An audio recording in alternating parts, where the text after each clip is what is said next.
Hello guys! So, medyo na busy today. I was planning to go for a walk slash jog slash run slash sprint. But I think mas kapani-paniwala ko. I will go for a walk today.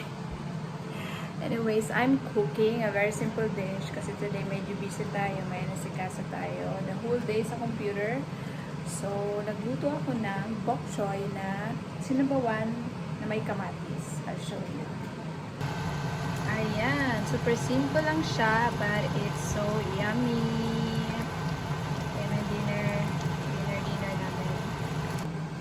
So now, I think pag-usapan natin habang nagluluto ako at habang nagbo-boil tayo niya, sabaw na yan. At habang naka-open ang ating naka-open din. Sara natin. Okay. Naisip ko mag-vlog at pag-usapan natin yung mga qualities ng ating culture as Filipinos na medyo ayaw natin. Some. Kasi I think medyo marami-rami yan. So, hindi siya pwedeng isahan ngayon sa vlog. So, naisip ko, ano ba yung some? And then, yung the rest, ano na lang, next time na lang natin pag-usapan. So, ano ba ang ating uunahin ngayon? Okay, so, umpisahan natin sa pagiging marites. So, marites meaning gossiping. I think lahat tayo makaka-relate nito. Saan man tayo sa mundong ibabaw kung tayo ay Filipino, ay alam natin na ang Philippines ay isa sa capital of Marites. I-claim na ba natin yan? Huwag naman. But, it is somehow true. Kasi, saan ba tayo masyadong sikat, diba? Social media, number 1 tayo dyan. Celebrity issues, number 1 tayo dyan. I mean, it is entertaining, it is interesting, sometimes, yung ganyan na hilig, but nagiging masama siya kapag nagiging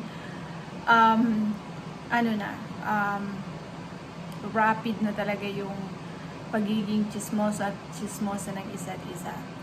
Hindi maiintindihan natin to, will not understand this kapag hindi tayo naging victim ng gossip, diba? Ng gossiping na yan. So, ako, growing up, yes, lalo na sa isang small barangays, I was one of those na laging nasa chismis. I mean, hindi laging nasa chismisan, okay? Not in the chismisan, but one of the topics na about anything under the sun na included sa maritesan ng mga kabarangay. And it's really hard, especially if you are young and you don't know how to handle such. That's really difficult. But if you are older na, I mean, of course you are mature, medyo madali na siyang i-handle. So, yes, napakaano yan. Isa yan sa medyo hindi, anong medyo hindi? Talagang hindi siya maganda, yung pagiging marites natin. Nagiging katuwaan na lang natin siya, oh my God. Excuse my hair. Nagiging katuwaan na lang natin siya, but let's face it, hindi talaga siya magandang character ng mga Pilipinos. Yung pagiging marites or being a gossiper, di ba? Hindi lahat, pero medyo sikat tayo sa ganyang area as Filipinos. Ano pa ba? Next, I guess, the lack of knowledge when it comes to taking good care of our natures. Natures included dyan, of course, ang ating mother natures, ang ating kapaligiran, whether it's beaches, whether it's a forest, whether it's just parks, and of course, ang ating animals. So, sad to say, hindi pa ganun. I mean, now it's getting better, but hindi pa ganun. Alam mo, makakaintindi dito yung mga nakalabas na ng bansa. And then they saw how other countries prioritize these issues. especially when it comes to cleanliness ng environments at yung pagiging animal awareness, like the rights of animals.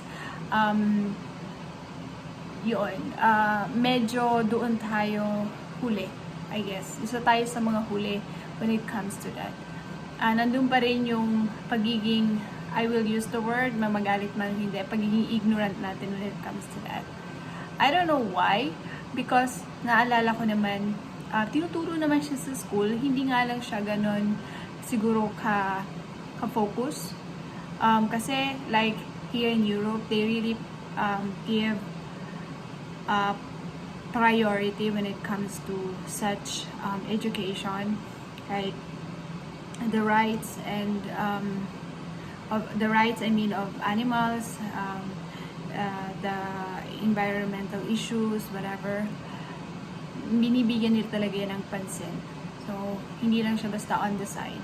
So, makikita mo talaga yung difference sometimes, especially sa ibang bansa na talagang developed, that hindi siya ganun kadumi, especially the parks, especially the beaches, if they have. Talagang, hindi mo maiwasan mag-compare, and that's the realities na kailangan nating sabihin na, yes, hindi tayo ganun pa ka-knowledgeable, at least hindi lahat, hindi pa majorities. I remember, nag-visit kami again, I think 2 years ago sa Philippines. Ganun pa rin siya halos, marumi pa rin yung cities, yung sidewalks ng mga, ng ibang mga lugar. I mean, may mga lugar na talagang medyo na maayos na kung compare natin before. Kasi medyo ang mga kabataan ngayon, I guess I have the feelings na medyo na rin sila, active na rin sila when it comes to environmental issues and animals, welfares, and rights. Medyo na sila yan. Pero sa mga barangay, for example, hindi pa ganun. Like, I remember I couldn't even stay sa barangay namin because when may fiesta, di ba? So, kaakibat na dyan, kaakibat, ang ganun yung term. Normal na yung magkakatay ng baboy, magkakatay ng baka, pag may budget. Pero the way still they handle it, it's horrible. Hindi siya, for me, it's almost an animal abuse, I would say. Yung magagalit dyan kasi sabihin siguro na what are you talking about, diba? Kultura na siya. But hindi ibig sabihin na kultura na we could not do better than that. I am not against eating meat. I eat meat. But at least we should know how to butcher properly. Yung hindi nahihirapan yung alam mo yun, yung mga animals na ibubutcher na nga, tapos nahihirapan pa and horrible pa yung situations nila. Like, as well, kung paano mag-alaga ng mga hayop, ng mga animals, like pigs. Sometimes you could see they could not walk, maliit, lang sila, nakatali lang sila somewhere. At talagang, kung talagang animal lovers ka, and then, nakita mo, or, kumbaga, namulat ka na, and you learn that we could do better than before, or better ng ating nakasanayan, you will understand me. So, nung nakaka-relate yan, di ba?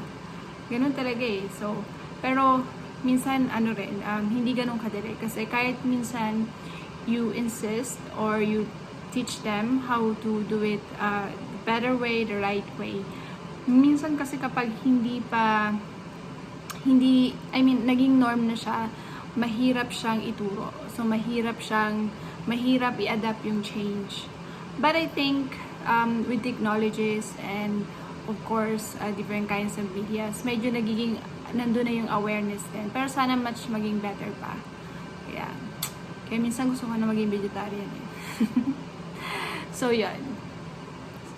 But yeah, we pray na sana mas maging knowledgeable pa tayo when it comes to that area, when it comes to environments and animals, how do we handle it? We could handle it in a better way, in a good way.